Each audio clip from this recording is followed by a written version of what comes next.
Hi all, എല്ലാവർക്കും toss അക്കാഡമിയിലേക്ക് സ്വാഗതം. HSI natural സയൻസിന്റെ ഡീറ്റെയിൽഡ് സിലബസ് അനാലിസിസ് വീഡിയോ സീരീസിലൂടെയാണ് നമ്മൾ പൊക്കോണ്ടിരിക്കുന്നത്. ഇന്നത്തെ ഈ ഒരു ക്ലാസ്സിൽ നമ്മൾ ഡീറ്റെയിൽഡ് ആയിട്ട് കാണാനായി പോകുന്നത് മൊഡ്യൂൾ 2 ആണ്. Physiology, biochemistry and metabolism, developmental biology. ഈ ഒരു മൊഡ്യൂളിനെ നമ്മൾ പല യൂണിറ്റ്സ് ആയിട്ട് ഡിവൈഡ് ചെയ്തിട്ടാണ് നമ്മൾ ഡിസ്കസ് ചെയ്യുന്നത്. നമ്മൾ പല കാര്യങ്ങൾ firstly basic to advance level topics. ഈ ഒരു മൊഡ്യൂളിലെ ബേസിക് ടോപ്പിക്സ് ഏതൊക്കെയാണ്, അഡ്വാൻസ് ലെവലിൽ നമ്മൾ പഠിക്കേണ്ട ടോപ്പിക്സ് ഏതൊക്കെയാണ്, ഇവ നമ്മൾ കാണും. അതിനുവേണ്ടി നമ്മൾ യൂസ് ചെയ്യുന്ന റെഫറൻസ് ടെക്സ്റ്റ് ബുക്സ്, നമ്മൾ ഏതൊക്കെ ടെക്സ്റ്റ് ബുക്സ് റെഫർ ചെയ്തിട്ടാണ് ഈ ഒരു ഏരിയ പഠിക്കേണ്ടതെന്ന് നമ്മൾ കാണും. അതോടൊപ്പം തന്നെ പ്രീവിയസ് ഇയറിലെ ഈ ഒരു ടോപ്പിക്കിൽ നിന്ന്, ഈ ഒരു മൊഡ്യൂളിൽ നിന്ന് വന്ന ക്വസ്റ്റ്യൻസ് കൂടി ഇൻക്ലൂഡ് ചെയ്തിട്ടുണ്ട് ഈ ഒരു വീഡിയോയിൽ. നമുക്ക് വീഡിയോയിലേക്ക് കടക്കാം. സെക്കൻഡ് മൊഡ്യൂളിലെ ഫസ്റ്റ് പാർട്ടാണ് ഫിസിയോളജി.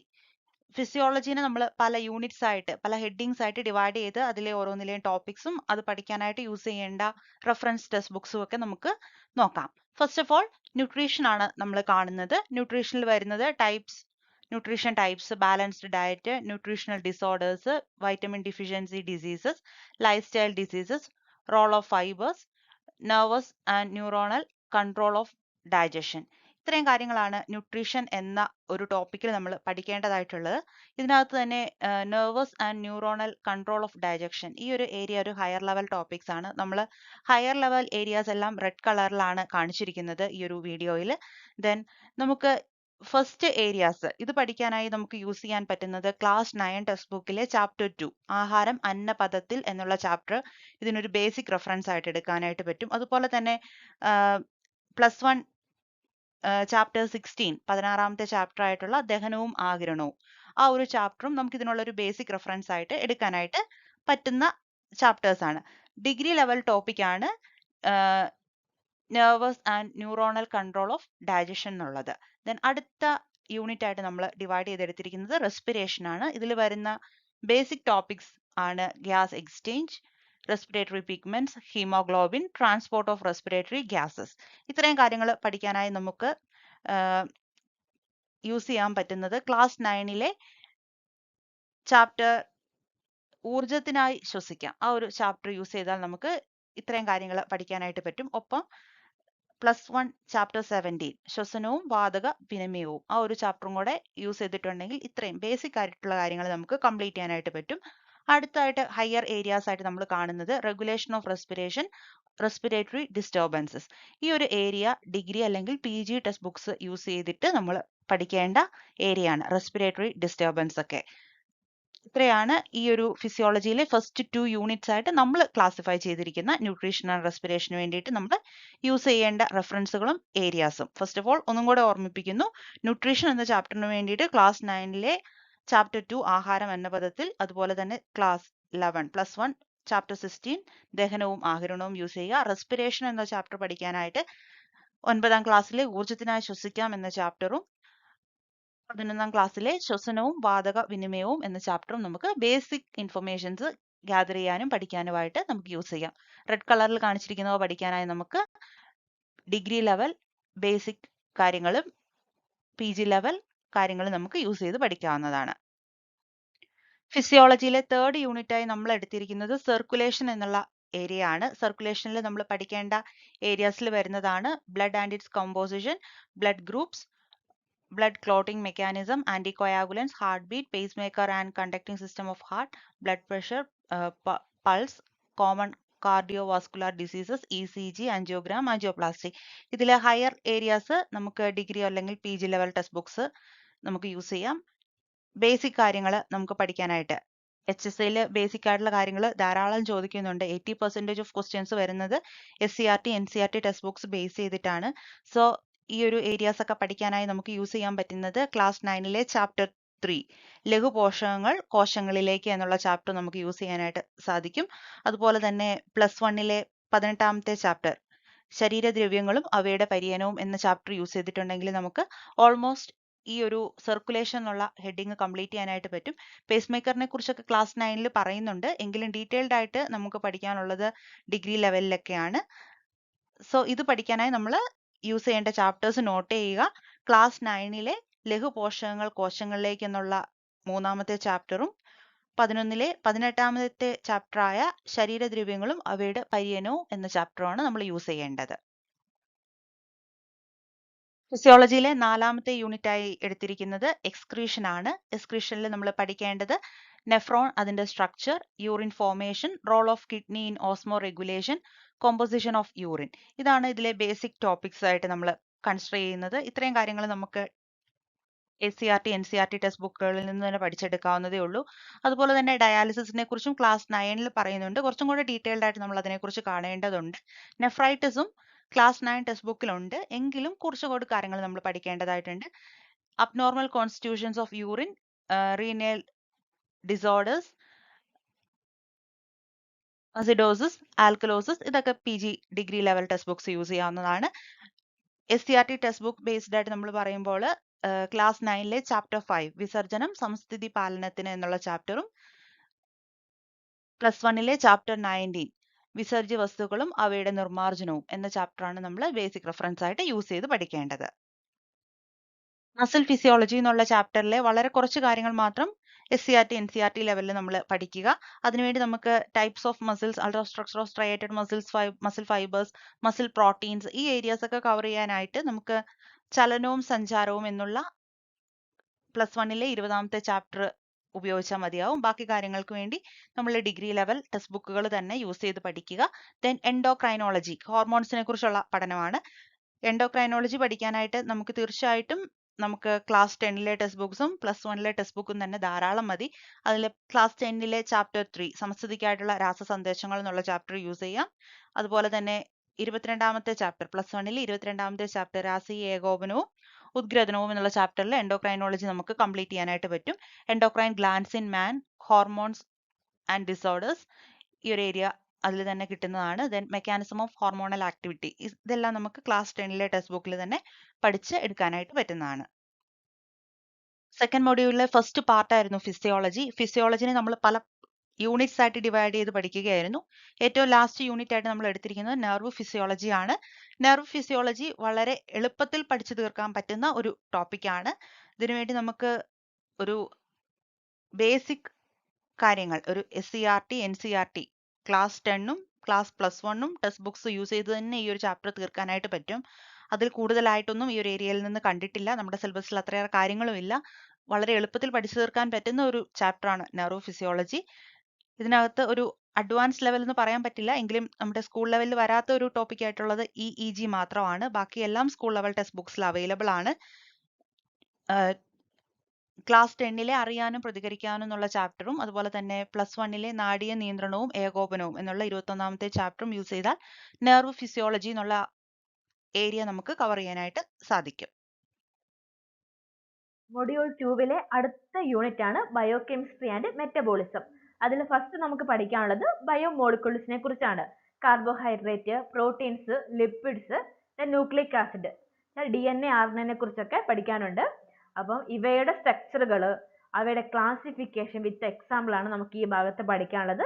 നമ്മൾ +2-ലൊക്കെ പഠിക്കുന്ന കാര്യമാണിത്.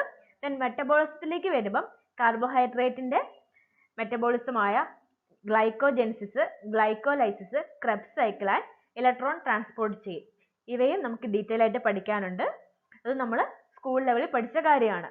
ലിപ്പിഡിലേക്ക് വരുമ്പോൾ ബീറ്റ ഓക്സിഡേഷൻ, ലിപ്പിഡിലെ പ്രധാനപ്പെട്ട ഭാഗമാണ് ബീറ്റ ഓക്സിഡേഷൻ. അതിനെപ്പറ്റി നമുക്ക് പഠിക്കാനുണ്ട്. ഒരു പ്രീവിയസ് ഇയർ ക്വസ്റ്റ്യൻ ഞാൻ കണ്ട ഒരു ഓർമ്മയിൽ ബീറ്റ ഓക്സിഡേഷൻ നടക്കുന്ന സെൽ ഓർഗൻ ഏതാണ് ഒക്കെ ചോദിച്ച് കണ്ടിട്ടുണ്ട്. അപ്പോൾ നമുക്കത് ഡീറ്റെയിൽ ആയിട്ട് പഠിക്കാണ്ട്, അതൊരു ഹയർ ലെവൽ ടോപ്പിക്കാണ്. ദെൻ പ്രോട്ടീൻസ്, നമുക്കറിയാം പ്രോട്ടീൻസ് കുറിച്ച് പഠിക്കാനുണ്ട്. പ്രോട്ടീൻ്റെ സ്ട്രക്ചറും കാര്യങ്ങളൊക്കെ നമ്മളിവിടെ ക്ലാസിഫിക്കേഷനും പഠിക്കും. പിന്നെ പ്രോട്ടീൻസിലെ അമിനോ ഗ്രൂപ്പിനെ റിമൂവ് ചെയ്യുന്ന പ്രോസസ്സുകളാണ് ഡീഅമിനേഷനും ട്രാൻസ്അമിനേഷനും ഒക്കെ. അതിനെക്കുറിച്ച് പഠിക്കാനുണ്ട്. പിന്നെ നമ്മുടെ ശരീരത്തിൽ അധികമായി ഉണ്ടാവുന്ന അമോണിയനെ റിമൂവ് ചെയ്യുന്നത് യൂറിയ വഴിയാണ്. ആ യൂറിയ ഫോർമേഷനും നമുക്ക് ഈ ഭാഗത്ത് പഠിക്കാനുണ്ട്. ദെൻ എൻസൈംസ്, രാസാഗ്നികൾ, ഇവയിൽ നമുക്ക് പ്രധാനമായിട്ട് പഠിക്കാനുള്ളത് നമ്മുടെ എൻസൈമിന്റെ ആക്ഷൻ, ഒരു സബ്സ്ട്രാറ്റുമായിട്ട് ബൈൻഡ് ചെയ്യുന്ന ആക്ഷൻ എങ്ങനെയാണെന്നും അതിനെ ബാധിക്കുന്ന ഫാക്ടേഴ്സ് എങ്ങനെയാണ്, ആ എഫക്ട് മീൻസ് നമ്മുടെ എൻസൈം ആക്ഷനെ എഫക്ട് ചെയ്യുന്ന ഫാക്ടേഴ്സ്, ടെമ്പറേച്ചർ, pH ഒക്കെ എഫക്ട് ചെയ്യും. അതിനെക്കുറിച്ച് പഠിക്കാനുണ്ട്. അത് നമ്മൾ സ്കൂൾ ലെവലിൽ പഠിച്ചാണ്, എൻസൈമിന്റെ ഭാഗത്ത് പഠിച്ചിട്ടുണ്ട്. ദെൻ ഹയർ ലെവലിലേക്ക് വരുമ്പോൾ ലൈസോ എൻസൈം, കോ എൻസൈം, പിന്നെ എൻസൈമിന്റെ ഇൻഹിബിഷൻ ആൻഡ് ആക്ടിവേഷൻ, കുറെ ഗ്രാഫുകളൊക്കെ നമുക്ക് ആ ഭാഗത്ത് പഠിക്കാനുണ്ട്. അതൊരു ഹയർ ലെവലിലേക്ക് കയറി വരുമ്പോൾ നമ്മൾ ബേസിക് തുടങ്ങി എൻസൈം ഒരു ഹയർ ലെവലിലേക്ക് വരുന്ന രീതിയിലാണ് ഇവിടെ കൊടുത്തിട്ടുള്ളത്. ഈ ഹൈലൈറ്റ് ചെയ്തിരിക്കുന്ന ഭാഗം എന്ന് വെച്ചിട്ടുണ്ടെങ്കിൽ മൊഡ്യൂൾ 7-ൽ നമ്മുടെ പ്ലാന്റിന്റെ ഫിസിയോളജി കഴിഞ്ഞ് അവിടെയും കുറച്ച് മെറ്റബോളിസം ആൻഡ് ബയോകെമിസ്ട്രി കൊടുത്തിട്ടുണ്ട്. അതാണ് ഇവിടെ കൊടുത്തിട്ടുള്ളത്. അവിടെ പ്രധാനമായിട്ട് നമുക്ക് പഠിക്കാനുള്ളത് biological nitrogen fixation, symbiotic nitrogen fixation, biochemistry, genetics ഒക്കെയാണ്. നൈട്രജൻ ഫിക്സേഷന്റെ ബയോകെമിസ്ട്രി, ജെനറ്റിക്സ് ഒക്കെ പഠിക്കാനുണ്ട്. ഷുവർ ആണ് 1 മാർക്ക് അല്ലെ 2 മാർക്കിന് ക്വസ്റ്റ്യൻ ഈ ഒരു ഭാഗത്തുനിന്ന് പ്രീവിയസ് ഇയർ ക്വസ്റ്റ്യൻസ് മുഴുവൻ നമ്മൾ അനലൈസ് ചെയ്തപ്പോൾ എല്ലാ വർഷങ്ങളിലും ചോദിച്ചൊരു ഭാഗമാണ് ബയോളജിക്കൽ നൈട്രജൻ ഫിക്സേഷന്റെ ഭാഗത്തുനിന്നുള്ളത്. ഓക്കെ, ഇമ്പോർട്ടൻ്റ് ആണ് നമുക്ക്. അത് നമ്മൾ +2 മുതൽ പഠിക്കുന്ന കാര്യമാണ്, ഹയർ സെക്കൻഡറി മുതൽ പഠിക്കുന്ന കാര്യമാണ്. അതുകൊണ്ട് തന്നെ നമുക്ക് ഡീറ്റെയിൽ ആയിട്ട് അത് പഠിക്കണം. പിന്നെ വീണ്ടും ഇവിടെ അമിനോ ആസിഡുകളുടെ സിന്തസിസ്, ബയോസിന്തസിസ് കൊടുത്തിട്ടുണ്ട്. അത് പഠിക്കാനുണ്ട്. ഓരോ അമിനോ ആസിഡുകളുടെ synthesis, reductive amination, transamination, GS-GO GAT pathway നമുക്ക് നോക്കാനുണ്ട്. അതുപോലെ തന്നെ ഫാറ്റി ആസിഡിന്റെ oxidation, alpha beta oxidation of fatty acid, പ്രോട്ടീൻസിന്റെ സെല്ലുലാർ റെസ്പിറേഷനെ കുറിച്ചും നമ്മുടെ പ്ലാന്റ് ഫിസിയോളജിന്റെ ഭാഗത്തുള്ള മൊഡ്യൂൾ 7-ൽ നമ്മുടെ മെറ്റബോളിസം ആൻഡ് ബയോകെമിസ്ട്രി ഭാഗത്ത് കൊടുത്തതാണ്. അത് ഇവിടെ ആഡ് ചെയ്തതാണ്. അപ്പം ബയോകെമിസ്ട്രി ആൻഡ് മെറ്റബോളിസം എന്ന് പറഞ്ഞാൽ നമുക്ക് ടോട്ടൽ ഇത്രയാണ് പഠിക്കാനുള്ളത്. ഓക്കെ, ഇതിൽ ഒരുപാട് നമ്മൾ സ്കൂൾ ലെവലിൽ പഠിച്ച കാര്യം തന്നെയാണ്. പ്രത്യേകിച്ച് ഇവിടെ എടുത്തു പറയണം ബയോളജിക്കൽ നൈട്രജൻ ഫിക്സേഷൻ വളരെ ഇമ്പോർട്ടൻ്റ് ആയിട്ടുള്ള ടോപ്പിക്കാണ്.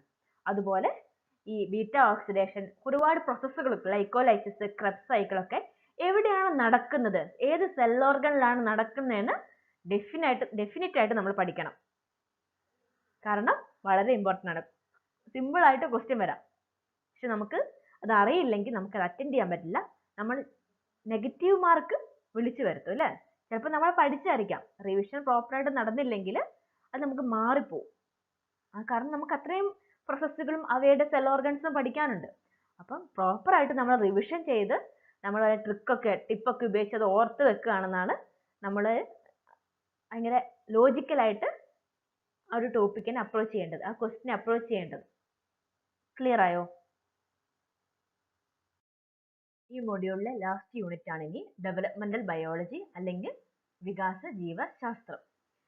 ഇതിലാദ്യം തന്നെ നമുക്ക് തിയറീസ് ആണ് പഠിക്കാനുള്ളത്. പ്രീ ഫോർമേഷൻ, എപ്പിജെൻസിസ്, റീകാപ്സുലേഷൻ എന്നൊക്കെ പറഞ്ഞ കുറച്ച് തിയറീസ് ആണ്. ഇതൊരു ഡിഗ്രി ലെവൽ ടോപ്പിക്കുകളാണ് വരുന്നത്. ദെൻ സ്പെർമറ്റോജെൻസിസ്, oogenesis, ഒരു ടിപ്പിക്കൽ എഗ്, സ്പെർമിൻ സ്ട്രക്ചർ ഒക്കെ നമ്മൾ ഹ്യൂമൻ റീപ്രൊഡക്ഷൻ +2-ൽ ഹ്യൂമൻ റീപ്രൊഡക്ഷൻ എന്ന ചാപ്റ്ററിൽ പഠിച്ചിട്ടുള്ള കാര്യമാണ്. ടൈപ്സ് ഓഫ് എഗ്ഗും ഒരു ഹയർ ലെവൽ ടോപ്പിക്കാണ്. ദെൻ ഫെർട്ടിലൈസേഷനിലേക്ക് വരുമ്പോൾ നമുക്ക് കുറെ ടേംസുകൾ കാണാം. അക്ലൂട്ടിനേഷൻ, ആംഫിമിസിക്സ്, പാർത്തനോജെനിസിസ് എന്ന് പറഞ്ഞ് കുറെ ടേംസുകൾ കാണാം. ഇതോരോ കണ്ടീഷൻസ് ആണ്. ഇപ്പോൾ ഉദാഹരണത്തിന് അക്ലൂട്ടിനേഷൻ വെച്ചിട്ടുണ്ടെങ്കിൽ നമ്മുടെ സ്പേം സെൽസുകളെല്ലാം സ്റ്റിക്ക് ആയിട്ട് കാണുന്ന കണ്ടീഷൻ. ഒന്നെങ്കിൽ അവരുടെ ഹെഡ് അല്ലെങ്കിൽ ടെയിൽ ഒന്നിനോട് ചേർന്ന് സ്റ്റിക്കായി കാണുക, എന്നിട്ട് അവയ്ക്ക് ഫെർട്ടിലൈസേഷൻ ചെയ്യാനുള്ള എബിലിറ്റി നഷ്ടപ്പെടുക. ആ ഒരു കണ്ടീഷനാണ് അക്ലൂട്ടിനേഷൻ എന്ന് പറയുന്നത്. ഇതും നമുക്ക് ഹയർ ലെവൽ പഠിക്കാനുള്ള ടോപ്പിക്കുകളാണ് ഈ ഒരു ഭാഗം മുഴുവൻ കാണിച്ചിരിക്കുന്നത്, ഫെർട്ടിലൈസേഷനിൽ കാണിച്ചിരിക്കുന്നത്. ഇനി അടുത്താണ് ക്ലീവേജ്. നമുക്കറിയാം നമ്മുടെ സൈഗോട്ട് ക്ലീവ് ചെയ്തിട്ട് അടുത്ത സ്റ്റേജായ മോറില, ദെൻ ബ്ലാസ്റ്റുല, ആ സ്റ്റേജിലേക്ക് കടക്കുകയാണ്. അതിനെപ്പറ്റി പഠിക്കാനുണ്ട്. പിന്നെ ഫേറ്റ് മാപ്പുകൾ പഠിക്കാനുണ്ട്. ഡിഗ്രി ലെവൽ ടോപ്പിക്കാണ്. ദെൻ ഏറ്റവും ഇമ്പോർട്ടൻ്റ് കാര്യം ജേം ലെയേഴ്സിൻ്റെ കൺസെപ്റ്റ്. നമുക്കറിയാം എൻഡോഡേ, മീസോഡേ, എക്ടോഡേ 3 ജേം ലെയേഴ്സ് നമുക്കുണ്ട്. ഓരോ ജേം ലെയേഴ്സിനും അതിൻ്റെ സ്പെസിഫിസിറ്റി ഉണ്ട്. അവയ്ക്ക് ഓരോ ഓർഗൻസ് ആണ്. ഇപ്പം നമ്മുടെ സ്കിന്ന് അല്ലെങ്കിൽ ലെൻസ്, ഓരോ പാർട്ടുകൾ ഇവോൾവ് ചെയ്ത് വരുന്നത് ഈ ജേം ലെയേഴ്സ് നിന്നാണ്. അപ്പം ലെൻസ് ചിലപ്പം വരുന്നതെന്നാവില്ല നമ്മുടെ ഹാർട്ട് വരുന്നത്.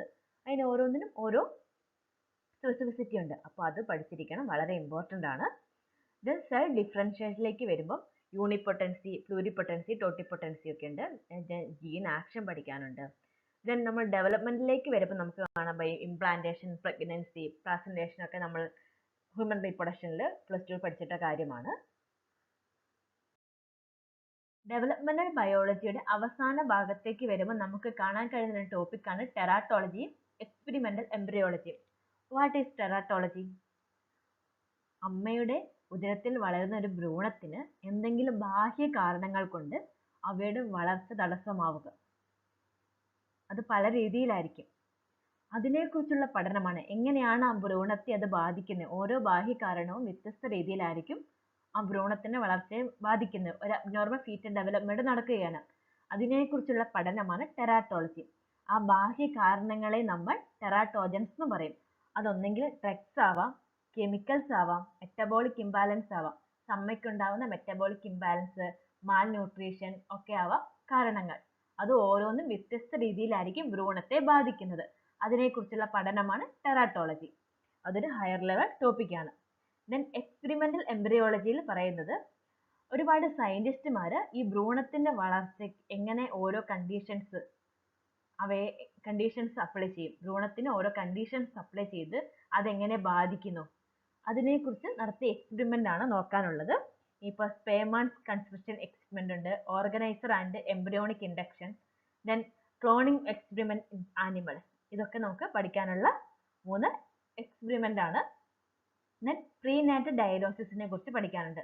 നമ്മുടെ കുട്ടി ജനിക്കുന്നതിന് മുമ്പ് തന്നെ കുട്ടിക്ക് എന്തെങ്കിലും പ്രശ്നങ്ങളുണ്ടോ, അബ്നോർമൽ ഡിസോർഡർ ഉണ്ടോ ഒക്കെ അറിയാൻ വേണ്ടി, അല്ലെ ജനറ്റിക് ഡിസോർഡർ ഒക്കെ ഉണ്ടോ എന്ന് അറിയാൻ വേണ്ടിയിട്ട് നടത്തുന്ന ടെസ്റ്റുകളാണ് നമ്മൾ പ്രീനാറ്റൽ ഡയഗ്നോസിസ് എന്ന് പറയുന്നത്. അതിനെക്കുറിച്ച് നമുക്ക് ഡീറ്റെയിൽ ആയിട്ട് പറഞ്ഞിട്ടുണ്ട്.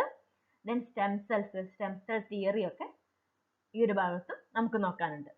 ഇവിടെ വന്നിരിക്കുന്ന എല്ലാ ടോപ്പിക്കും എന്താണ്? ഹയർ ലെവൽ ടോപ്പിക്കാണ്. ഡിഗ്രി PG ലെവലാണ് നമ്മൾ പഠിച്ചിട്ടുള്ളത്. അപ്പോൾ നമുക്ക് ഡീറ്റെയിൽ ആയിട്ട് പഠിക്കാൻ തന്നെയുണ്ട്. നമുക്ക് കുറച്ച് പ്രീവിയസ് ഇയർ ക്വസ്റ്റ്യൻസ് ഡിസ്കസ് ചെയ്യാം.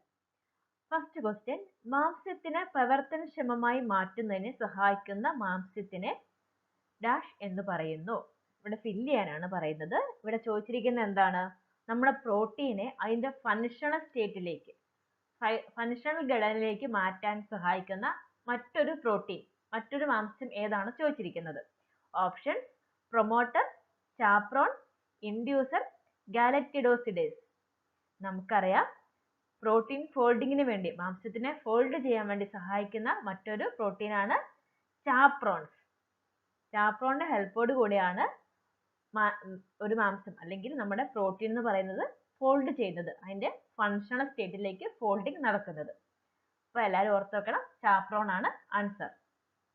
ദെൻ അടുത്ത ക്വസ്റ്റ്യൻ, EEGയിലെ തരംഗങ്ങളുടെ എണ്ണം. എന്താണ് EEG? Electroencephalogram. ഇലക്ട്രോ എൻസിഫാലോഗ്രാമിനാണ് EEG എന്ന് പറയുന്നത്. അത് ആരാണ് കണ്ടുപിടിച്ചത്? Hans Berger. ഹാൻസ് ബർഗർ ആണ് EEG കണ്ടുപിടിച്ചത്. Hans Berger. EEG എന്തിനാണ് നമ്മൾ ഉപയോഗിക്കുന്നത്? ഒരു മെഡിക്കൽ ടെസ്റ്റ് ആണ്. നമ്മളുടെ ബ്രെയിനിലെ ഇലക്ട്രിക്കൽ ആക്ടിവിറ്റി ടെസ്റ്റ് ചെയ്യാൻ വേണ്ടിയുള്ള ഒരു മെഡിക്കൽ ടെസ്റ്റ് ആണ് EEG. അതിൽ 4 തരംഗങ്ങളാണ് ഉള്ളത്. തീറ്റ, ഡെൽറ്റ, ആൽഫ, ബീറ്റ എന്ന് പറഞ്ഞ 4 തരംഗങ്ങളാണ് നമുക്ക് EEGയിൽ കാണാൻ സാധിക്കുക. അപ്പൊ ഇത്രയും കാര്യം ഓർത്ത് വെക്കണം. EEG എന്ന് ഉദ്ദേശിക്കുന്നത് ഇലക്ട്രോ എൻസിഫാലോഗ്രാമിനെയാണ്. അത് കണ്ടുപിടിച്ചത് ഹാൻസ് ബർഗർ ആണ്. അതിൽ 4 തരംഗങ്ങളുണ്ട്. അത് എന്തിനാണ് യൂസ് ചെയ്യുന്നത്? നമ്മുടെ ബ്രെയിനിന്റെ ഇലക്ട്രിക്കൽ ആക്ടിവിറ്റി ടെസ്റ്റ് ചെയ്യാൻ വേണ്ടിയുള്ള മെഡിക്കൽ ടെസ്റ്റ് ആണിത്. ഇത്രയും കാര്യം ഓർത്ത് വെക്കുക. ക്ലിയർ അല്ലേ? അടുത്ത ക്വസ്റ്റ്യൻ, നൈട്രജൻ സ്ഥിരീകരണ ബാക്ടീരിയ അല്ലാത്തത്. നൈട്രജൻ സ്ഥിരീകരണ ബാക്ടീരിയ അല്ലാത്തത് ഏതാണ് ചോദിച്ചിരിക്കുന്നത്.